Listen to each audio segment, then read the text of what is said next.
everyone, welcome back to my channel. I'm Megan, and today I'm going to be discussing the new movie on Prime called Your Fault London. So let's get into it. I kept replaying the first minute and a half of this movie because Avril Lavigne's Hot was playing in the background, and then when it got to the chorus drop, the title came up, and I feel like everything in the movie was just so great, with her just driving on the road in the countryside, which is probably part of their land. Oh my gosh, the whole entire sequence was so ingenious. Like, the perfect song. I'm like, of course Noah would be listening to Avril Lavigne. Like, come on now. I've not heard that song in such a long time that I went to go play it, like, while getting ready today. Like, it like brought back like so many memories, but I feel like it just fit. Like, whoever is in charge of the music like did so good with that song. I really enjoyed the first, I would say, half of the movie, maybe 3/4, because later on, this is the one thing I don't like about watching like any type of romance or Wattpad stories, or I think this is based off the Spanish version. I didn't read the book, so I have no idea. But with Nick and Noah, this movie, it was just like they wanted to up each other in terms of hurting. I don't know about anybody else, but I felt like Nick and Noah in the first movie last year was more mature than in this movie this year. Like, you would think if the characters are getting older, because I think it was like at least 1 year had passed, that you would think that they'd be more mature.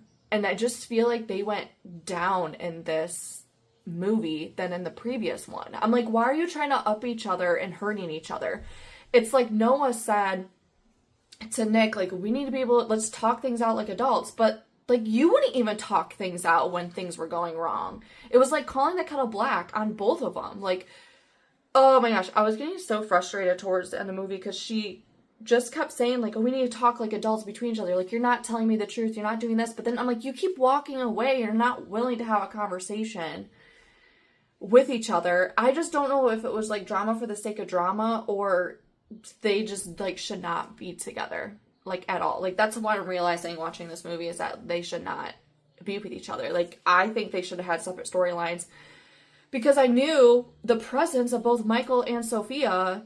Like, you just knew, and even Briar, you even knew the presence of the side characters. You knew that Nick or Noah, they were either going to cheat or they're going to end a relationship. Like, just the strong presence of the side characters in this movie, I literally had no hope for Noah and Nick. Absolutely no hope. And like, the fact that he went to go beat him up at the end, like, where is growth and progress from the first movie? Like, what is going on? What is going on? Like, this movie was so good up until like the last like 30 or 40 minutes, where I was just like, what on earth are these characters doing?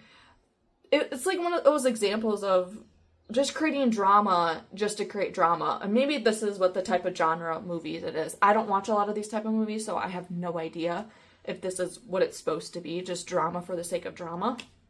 But I feel, based on how I felt like the first movie, the British version, I feel like they were very mature in the last movie. And I feel like this movie, they weren't really mature at all. So, I don't know. Those are kind of like my main thoughts on that, is basically that. I liked all the side characters, like Sophia and Briar and Michael. I was trying to figure out what Briar's motives were the entire time, because like I said, not familiar with the book series or the Spanish version. But I'm like, dude, what is her past? Like, I had to literally Google, like, what is this chick? Like, how does she know Nick and whatever? And she was an ex-girlfriend, and she, you know, says it towards the end, or,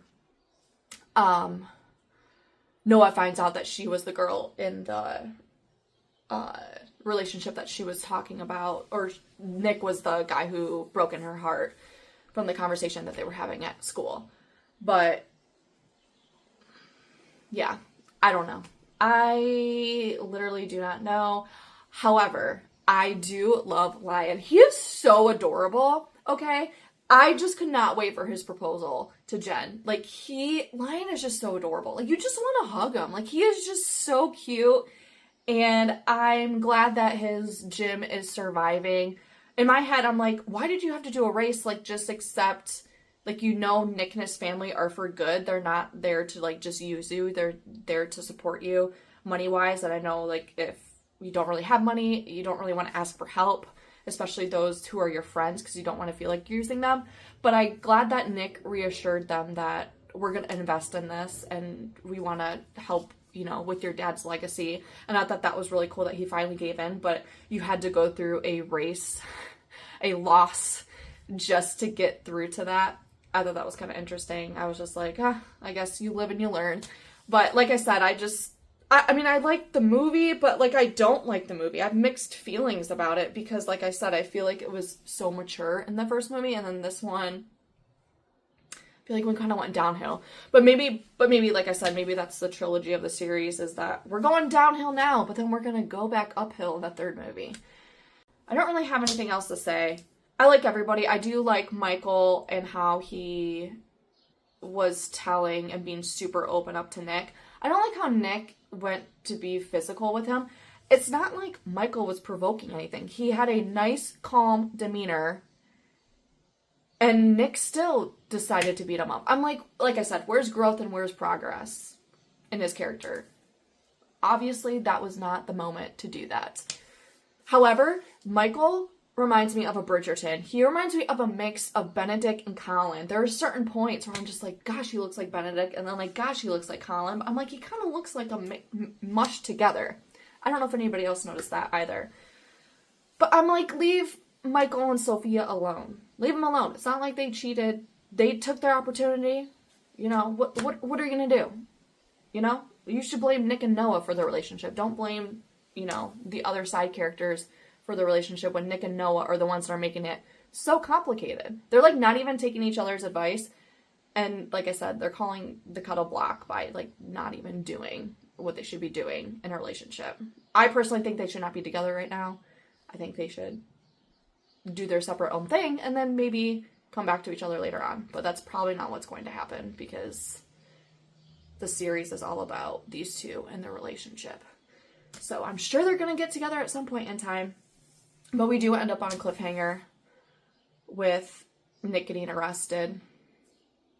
So that should be interesting. Oof, I don't know what's going to happen with the company. Yeah, I don't know what's going to happen there. And Noah just seems like she's back at being sad and depressed on how she was at the very beginning of the first film. Yeah, the characters are not doing themselves any favors. I can tell you that. I think that's all I have, so thank you for watching, and I'll see you next time.